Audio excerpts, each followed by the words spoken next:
Hello everyone, welcome back to my channel. Thank you so much for watching. My name is doctor Ritu. जैसे कि मैंने अपने previous video में आपसे कहा था कि नेक्स्ट वीडियो में लेकर आने वाली हूँ डिप्रेशन के बारे में। डिप्रेशन एक ऐसा टॉपिक है जिसकी बहुत ही कम नॉलेज आजकल लोगों को है। उस नॉलेज की कमी की वजह से पेशेंट जब प्रोग्रेस करने लगता है डिप्रेशन की तरफ तो उसको रियलाइज नहीं होता, या फिर जब आपके घर में कोई एक व्यक्ति डिप्रेशन की तरफ प्रोग्रेस करने लगता है तो उनके सिम्टम्स को ना पहचानते हुए उस नॉलेज की कमी होने की वजह से आप रिकॉग्नाइज नहीं कर पाते हैं सही टाइम पर कि उन पेशेंट को जो है वो डिप्रेशन की तरफ जा रहे हैं, और इसी वजह से इसका ट्रीटमेंट भी नहीं हो पाता है समय रहते। डिप्रेशन एक ऐसी प्रॉब्लम है जिसका ट्रीटमेंट अवेलेबल है, लेकिन इसका ट्रीटमेंट आपको कुछ समय तक कॉन्टिन्यूसली लेना होता है। तो बिल्कुल ऐसे नहीं कहेंगे कि इसका ट्रीटमेंट अवेलेबल नहीं है। ये एक सीरियस मेडिकल कंडीशन है, लेकिन बहुत अच्छी बात है कि इसका ट्रीटमेंट अवेलेबल है, और आप इसका ट्रीटमेंट अगर कराते हैं तो आप बिल्कुल इस चीज़ से बिल्कुल मुक्ति पा सकते हैं, डिप्रेशन जैसी प्रॉब्लम से। नाउ मैं आपको ये वीडियो लेकर आने का या अपलोड करने का मेरा एम या ऑब्जेक्टिव कहूँ तो वो इसीलिए है because I wanted to tell you people कि होम्योपैथी में किस तरह से डिप्रेशन या फिर बहुत सारे साइकोलॉजिकल इलनेस के ट्रीटमेंट होते हैं। डिप्रेशन जो प्रॉब्लम है, इस वीडियो में मैं आपसे यही शेयर करने वाली हूँ कि डिप्रेशन के कॉजेस क्या क्या होते हैं, सिम्टम्स क्या क्या होते हैं जिनसे कि आप रिकग्नाइज कर सकते हैं, पहचान सकते हैं कि कोई भी इंसान जो है वो डिप्रेशन की तरफ प्रोग्रेस कर रहा है। और उसके साथ साथ हम बात करेंगे ऐसे कुछ होम्योपैथिक मेडिसिन जो डिप्रेशन या फिर बहुत तरह की मानसिक बीमारियों के लिए बहुत ही अच्छा काम में आती है। तो चलिए इस वीडियो में हम लोग बात करते हैं डिप्रेशन के बारे में विदाउट वेस्टिंग मच टाइम। और अगर आपको ये वीडियो अच्छी लगेगी तो प्लीज़ इसे लाइक कर लीजिएगा और सब्सक्राइब कर लीजिए मेरे चैनल को अगर अभी तक आपने सब्सक्राइब नहीं किया है तो। चलिए हम स्टार्ट करते हैं डिप्रेशन के बारे में बात करना। तो सबसे इम्पोर्टेंट चीज़, आजकल 90 to 95% जो मेंटल जो भी इलनेसेस हैं, जो भी डिसीज़ प्रेजेंट करते हैं डॉक्टर के पास पेशेंट आके, उनमें से 90 to 95% ऐसे डिसीज़ हैं जो साइकोलॉजिकली स्टार्ट होते हैं। दैट मीन्स उन्हें हम कहते हैं साइकोसोमैटिक इलनेसेस। साइकोसोमैटिक इलनेसेस का मतलब होता है बीमारियां जो आपके मानसिक लेवल से, दैट मीन्स आपके मेंटल प्लेन से स्टार्ट होती हैं, आपके माइंड से, आपके थॉट से, आपकी साइकोलॉजी से स्टार्ट होती है और ग्रेजुअली वो प्रोग्रेस करते करते आपके फिजिकल लेवल पर आपके शरीर को नुकसान पहुंचाने लगती हैं। तो ये प्रूव्ड फैक्ट है कि साइंटिफिकली प्रूवन है कि 90 to 95% आजकल जितने भी डिसऑर्डर हो रहे हैं वो सभी बेसिकली साइकोसोमैटिक इलनेसेस हैं।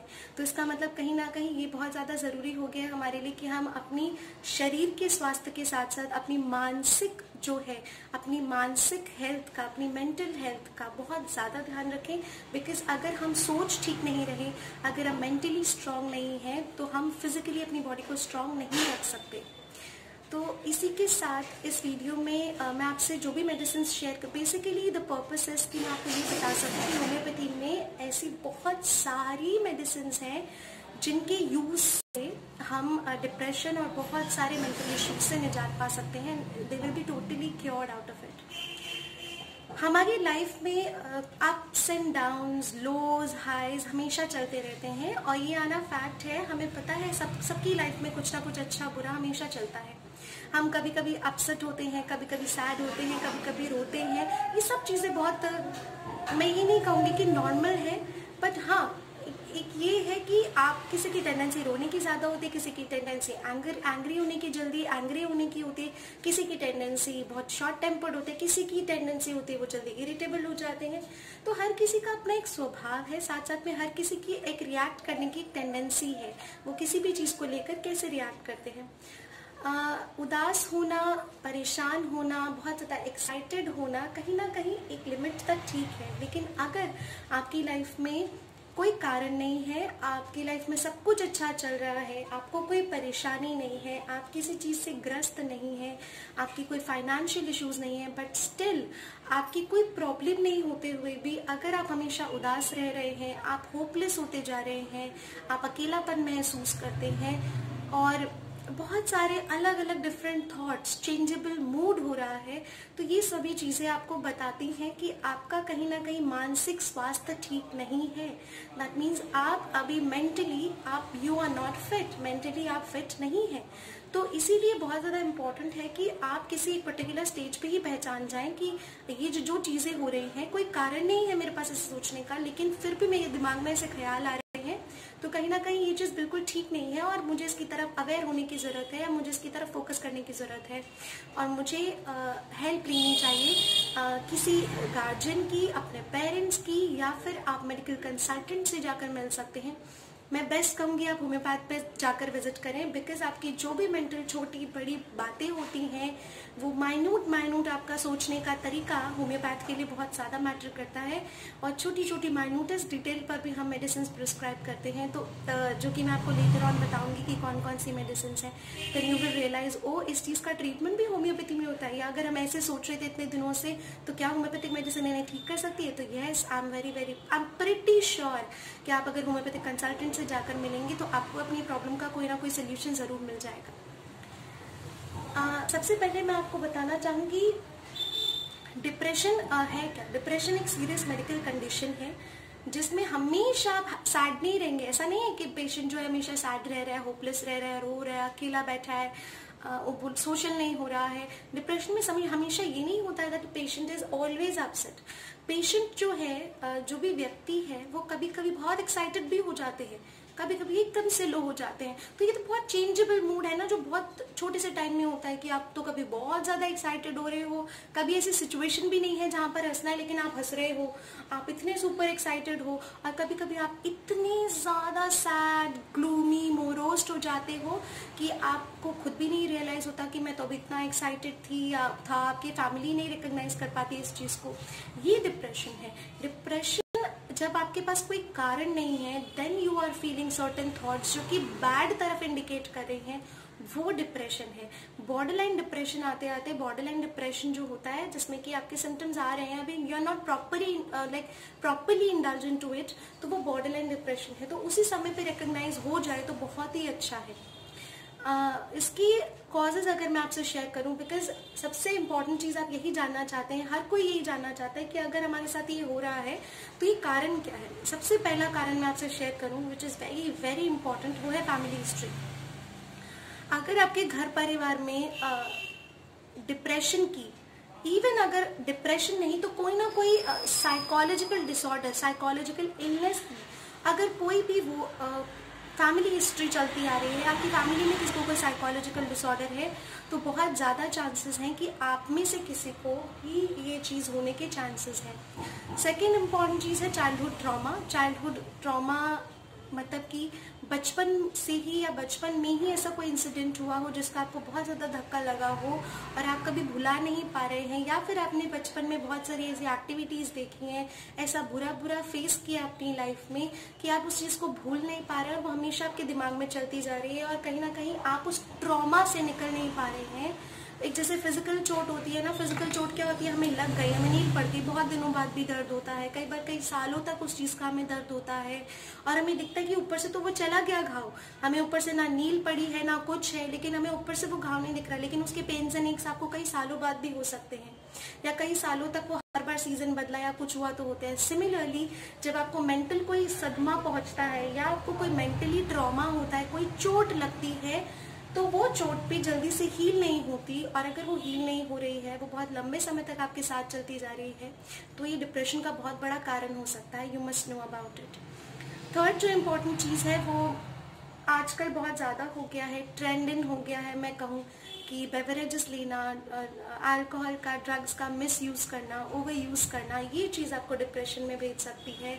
ये डिप्रेशन का बहुत ज़्यादा इम्पोर्टेंट कारण बन चुकी है आजकल, क्योंकि for the sake of lifestyle और पॉपुलैरिटी और अपना एक स्वैग शो करने के लिए आजकल छोटी छोटी एज में भी बच्चे इन सब चीज़ों में इंडल्ज हो जा रहे हैं, which is not at all good. अपने आप को शो करने के लिए कि आप इस ट्रेंड के हैं, आप इस बेसिकली इस दुनिया के हैं, इस क्राउड के हैं, इस जनरेशन के हैं, ये शो करने के लिए कई बार बच्चे जो हैं अल्कोहल मिसयूज में चले जाते हैं एंड ड्रग मिस यूज़ करने लगते हैं, ओवर यूज़ करने लगते हैं at a very young age. तो उनको बहुत ज़्यादा ये यंग एज में भी ये चीज़ें आजकल देखने मिल रही है जो कि पहले कभी नहीं सुनने में आती थी। I have seen a lot of youths, मैंने बहुत सारे ज़्यादातर डिप्रेशन के पेशेंट ही देखे हैं जो मिडिल एजेड से भी छोटे हैं, the youngsters 17, 18. I come to know a guy who misused drugs and he was just 16. तो इतनी छोटी छोटी एज में भी बच्चे जो हैं डिप्रेशन में जा रहे हैं, इतनी छोटी एज में भी बच्चे ड्रग मिस यूज़ कर रहे हैं, ओवर यूज़ कर रहे हैं. तो ये चीज़ें डिप्रेशन में भेजने के लिए बहुत इम्पॉर्टेंट कारण है. नेक्स्ट इन ऑर्डर, अगर आपको कोई सीरियस मेडिकल कंडीशन हो जाती है जिसका आपको अचानक से आकर पता चलता है कि आपको ये बहुत बड़ी डिजीज़ है. I would not like to mention over here the names of the disease, लेकिन आपको कोई बहुत बड़ी बीमारी का पता चलता है तो आप डिप्रेशन में जा सकते हैं. या फिर आप बहुत ही लंबे समय से किसी बीमारी से ग्रस्त है जो ठीक ही नहीं हो रही है, तो भी उस चीज़ का डिप्रेशन हो जाता है. पेशेंट को कुछ अच्छा नहीं लगता अपनी लाइफ में. जो भी सिम्टम्स हैं मैं आपको भी मेंशन कर दूंगी क्या क्या सिम्टम्स होने लगते हैं. उसके बाद जो अभी के इस दौर में जो मैं सबसे ज़्यादा देख रही हूँ डिप्रेशन का कारण कि रिलेशनशिप्स में, मतलब जिनके रिलेशनशिप्स अच्छे नहीं चल पाते हैं, रिश्ते बहुत अच्छे नहीं बन पा रहे हैं विद द फैमिली और स्पाउस और हस्बैंड, गर्लफ्रेंड, बॉयफ्रेंड, ये जो भी चीज़ें हैं उन रिलेशनशिप्स में अगर स्ट्रेंथ नहीं है या किसी ने डिच किया, डंप किया, तो डिप्रेशन में बहुत ज़्यादा यंगस्टर्स चले जाते हैं. इवन मिडिल एजेड जो डाइवोर्स के प्रोसेस से चल रहे हैं. तो ये सब चीज़ें, अगर आपने किसी डियरेस्ट फ्रेंड को खो दिया है तो बहुत इम्पोर्टेंट है कि आप डिप्रेशन में जा सकते हैं. So this was all about the. तो चलिए अब हम बात करते हैं सिम्टम्स के बारे में कि डिप्रेशन में सिम्टम्स क्या क्या आते हैं बेसिकली, और आप कैसे पहचान सकते हैं कि आपके जो भी फैमिली में है या आप खुद डिप्रेशन की तरफ प्रोग्रेस कर रहे हैं. सबसे पहली चीज़, मैं कुछ जनरल चीज़ें बताऊंगी आपको, जैसे फीलिंग ऑफ सैडनेस, हमेशा एक मूड में चेंज. कभी भी आप बहुत एक्साइटेड हो जाते हो, कभी भी आप बहुत सैड हो जाते हो, कभी आप बहुत जॉयफुल फील करते हो, कभी कभी अचानक से रोने का मन करता है, कभी कभी अनयूजुअल प्लेसेस में आपको लगेगा कि जहाँ हंसना भी नहीं था, ऐसे मौके पे आपको अंदर से फीलिंग आती है कि आप बहुत ज़ोर ज़ोर से हंसें. और कभी कभी ऐसे मौके होते हैं जहाँ पर हंसने का मन होता है या आपकी कंपनी ऐसी होती है जहाँ सब हंस रहे हैं और आपको अकेलापन और आपको सैडनेस और आपको रोने का मन करता है. इस तरह के सेंसेशंस एंड मेंटल थॉट्स आपको क्रिएट होने लगते हैं. बिहेवियर तो नहीं, मैं कहूँगी कि फीलिंग्स में चेंज, जैसे अचानक से गुस्सा बहुत ज़्यादा आना, अग्रेशन में आ जाना, शॉर्ट टेम्पर्ड होना, चिड़चिड़े होते जाना, घबराहट, बेचैनी. डिप्रेशन के साथ हमेशा एक घबराहट और बेचैनी वाला सेंसेशन ज़रूर मिलता है. घबराहट, बेचैनी, ये दोनों चीज़ होती है. बहुत बार देखा है पेशेंट्स में मैंने कि ये सिम्टम्स भी आते हैं. बिहेवियर चेंज होता जाता है प्रोग्रेसिवली, जैसे कि हमेशा आपको होपलेस फील होगा कि बिल्कुल निराशा, लाइफ में कुछ अच्छा नहीं चल रहा है, कोई आशा नहीं बची है, everything is black in future. आपको हर चीज़ ऐसे लगती है कि लोग आपको इग्नोर कर रहे हैं, आपको टेकन फॉर ग्रांटेड लेने लगे हैं, आपको खालीपन फील होगा, अकेलापन महसूस होगा. कोई भी चीज़, अगर हम इंटरेस्ट की बात करें तो आपको जो चीज़ें करना बहुत पसंद आता था वो सब चीज़ों में भी आपका इंटरेस्ट खत्म हो जाएगा. आपको किसी भी चीज़ में ना प्लेजर नहीं फील होगा. जैसे अगर आप पहले क्राफ्ट्स में बहुत अच्छे थे तो आपका क्राफ्ट करने का मन नहीं करेगा. अगर आप सिंगिंग में बहुत अच्छे हैं तो अब आपका गाने का मन नहीं करेगा, या आप गाने लगेंगे तो आप उदास हो जाएंगे, आप रो पड़ेंगे. ये सब चीज़ें होने लगती है कि आपका बहुत पैशनेट जिस चीज़ों के लिए हुआ करते थे वो चीज़ों में भी आपका इंटरेस्ट जाता चला जा रहा है. सुसाइड के थॉट्स आना, ये बहुत फ्रीक्वेंटली होता है, बट इसका जो इंटेंसिटी है ना वो बढ़ता है लेटर स्टेजेस में. इनिशियली भी कहीं ना कहीं सुसाइड, क्योंकि अकेलेपन में ऐसा लगता है कि क्यों ही जीना फिर, तो सुसाइड की जो है फीलिंग्स आने लगती हैं, थॉट्स आने लगते हैं. पेशेंट अल्कोहल, स्मोकिंग, इस तरफ मूव ऑन करने लगते हैं, ड्रग्स में एंगेज हो जाते हैं. स्लीप पैटर्न्स में बहुत बार चेंज देखा है. Sleep patterns in the sense, या तो बहुत ज़्यादा सोएगा बंदा, बहुत ज़्यादा सो रहा है कोई भी, या बहुत ही ज़्यादा, या तो बिल्कुल नींद नहीं आएगी या फिर बहुत ज़्यादा नींद आएगी. दोनों ही चीज़ें डिप्रेशन में देखने मिलती है. पेशेंट अगर स्लीपलेस है, इंसोम्निएक है तो भी, और अगर बहुत ज़्यादा सो रहे हैं for hours and hours without doing any activity, अकेले पड़े पड़े बस सोते रहते हैं, वो भी डिप्रेशन की तरफ प्रोग्रेस करती है. कोई स्लीपिंग पैटर्न नहीं होता कि आप जैसे कि दिन में सो जा रहे हैं, रात को आप जग रहे हैं, इस तरह का कोई स्लीपिंग पैटर्न नहीं होता. इसके साथ साथ फिजिकल प्रॉब्लम, जैसे कि मैंने कहा कि जब आप को मेंटल इलनेसेस होने लगते हैं तो ऑब्वियसली आपको फिजिकल इलनेसेस होती हैं साथ में. जैसे कि आपको कभी कभी बॉडी पेन रहना, सर दर्द रहना, सर में भारीपन रहना, आपको मसल्स में पेन रहना, हर समय शरीर दुखता रहना, ये सब चीज़ें बहुत कॉमनली होती हैं डिप्रेशन में। फिजिकल एलिमेंट्स आने लगते हैं। अब मैं आपसे क्विकली एक छोटी सी चीज़ शेयर करूंगी, बिकॉज ये वीडियो जो है काफ़ी बड़ी हो जाएगी, तो इसलिए मैं इसको 2 पार्ट्स में डालने वाली हूँ, तो आप ज़रूर देखिएगा दूसरा पार्ट भी। इसमें बहुत इंपॉर्टेंट है विमेन के बारे में। अगर हम बात करें डिप्रेशन की तरफ कोई विमेन है तो उनमें आपको क्या पर्टिकुलर ये फीचर्स तो दिखेंगे, और क्या क्या दिखेगा। पहली चीज़ तो मूड बहुत ज़्यादा इरिटेबल हो जाएगा, वो बहुत इनडिफरेंट हो सकती हैं कि जो चीज़ें करना बहुत अच्छा लगता था, जिनसे वो बहुत प्यार करती हैं, जिन एक्टिविटीज़ को बहुत पसंद करती थी, अब वो हर चीज़ से हटती चली जा रही है। उनको अपने स्पाउस से कोई लगाव नहीं है, अपने बच्चों से कोई लगाव नहीं रहा, उनको सिर्फ और सिर्फ अकेले रहने का मन करता है। इस तरह से इनडिफरेंस जो डेवलप हो जाता है वो बहुत बहुत इंपॉर्टेंट है। विमेन में ये चीज़ बहुत देखी जाती है। Now those who are very talkative, generally क्या होती है, women they are very expressive, वो अपनी फीलिंग्स एक्सप्रेस कर लेती हैं। डिप्रेशन की तरफ जाते हुए they are like they become close mouthed, किसी से कुछ बोलना नहीं, किसी को अपनी प्रॉब्लम जाहिर नहीं करना, चुप रहना, अकेले बैठे रहना, कम बातें करना। क्योंकि अगर कोई बहुत हमेशा से बहुत एक्सप्रेसिव है, बोलते हैं, तो डिप्रेशन की तरफ जब जाने लगते हैं या अपसेट रहते हैं, तो होता है ना जब हम अपसेट होते हैं तो हम बिल्कुल शांत हो जाते हैं, चुप हो जाते हैं, कुछ समय किसी से बात नहीं करते। यही अपसेट वाला जो मूड है जब बहुत लंबा चलने लगता है विदाउट एनी कॉजेशन, वो डिप्रेशन हो जाता है। तो कोई कंसर्न नहीं, कोई प्यार नहीं अपनी फैमिली की तरफ, किसी काम को करने का मन नहीं करेगा। इस तरह से विमेन जो है वो चेंज होती चली जाएगी। तो आप रिकॉग्नाइज कर सकते हैं that something is going wrong with her.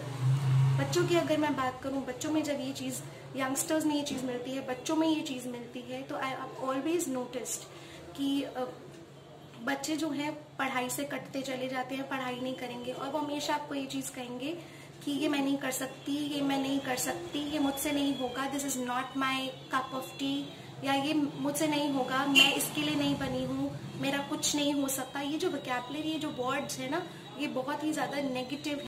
और इसको कभी भी आप ऐसे नहीं लीजिए कि हाँ बस बच्चे बोल रहे हैं ना कि मेरा तो कुछ नहीं हो सकता, and you ignore that fact. नहीं, अगर आपका बच्चा ये सब चीज़ें बोल रहा है, इस तरह की वोकैबुलरी यूज़ कर रहा है, तो आपको उसे काउंसिल करने की या फिर मेडिकल प्रैक्टिशनर के पास लेके जाने की बहुत ज़्यादा ज़रूरत है कि वो इस तरह से क्यों सोच रहा है। क्योंकि है तो वो अभी एक यंग, एक बहुत एंथुजियास्टिक बच्चा होना चाहिए, बहुत ज़्यादा खेलने कूदने खुश रहने वाला बच्चा है, जिसकी वोकैबुलरी सडनली ऐसे चेंज हो जाएगी, तो ये चीज़ कंसर्न में लेने वाली बात होती है। मैं सक्सेसफुल नहीं हो सकता, पढ़ाई बिल्कुल नहीं करना, बच्चे को पढ़ाई का कोई भी चीज़ एक्टिविटी में मन नहीं लगेगा, फ्रेंड्स से दूर होते चले जाना, किसी सोशल नहीं होना, घर में लोग आए हैं तो आपका बच्चा अकेला ही बैठा रहेगा, लोगों के साथ नहीं मिलेगा। एक होता है बच्चे का ओरिजिनल बिहेवियर, आपको हमेशा से पता है कि वो नई लोगों से मिलता जुलता है, बट वो आपके साथ अच्छे से रहता है। लेकिन एक होता है कि आपके साथ भी अच्छे से नहीं रह रहा है, सोशल भी नहीं हो रहा है, खुश भी नहीं है, तो ये चीज़ बहुत ज़्यादा it's a pin point of moving towards depression. ये चीज़ आप सोच सकते हैं। देन उनमें सुसाइड अटेम्प्ट करने की ये सब चीज़ें थॉट्स आने लगती हैं। उतने एनर्जेटिक, उतने लाइवली पहले जैसे नहीं रहते हैं, जैसे कि हमेशा से हुआ करते हैं बच्चे। गिव अप फीलिंग, उनकी एक फीलिंग होती है कि अब गिव अप कर दो, बहुत ही जल्दी हार मान जाना, होपलेस हो जाना, ये सब चीज़ें बच्चों में आपको देखने मिलेगी। So these were all the symptoms जो आपको मैंने इंडिविजुअलाइज करके बताया कि ये चीज़ें आपको देखने मिल सकती हैं। Now as the video is getting too long, मैं जो नेक्स्ट पार्ट है वीडियो का वो अगली बार अपलोड करूंगी, एंड आई होप आपको ये वीडियो अच्छी लगी होगी। अगर आपको पसंद आए तो आप लाइक कर लीजिएगा, and if you haven't subscribe my channel till yet, so please do subscribe, do comment it below कि आपको ये वीडियो कैसी लगी। नेक्स्ट वीडियो में हम लोग बात करने वाले हैं बहुत ही इंटरेस्टिंग होम्योपैथिक मेडिसिन के बारे में, और उनके क्या क्या सिम्टम्स होते हैं, आपको बहुत पसंद आने वाली है, तो do check that out also. And जब तक अपनी नेक्स्ट वीडियो लेकर आ रही हूँ, तब तक आप खुश रहिए, स्वस्थ रहिए, stay connected with homeopathy. Take care, bye bye.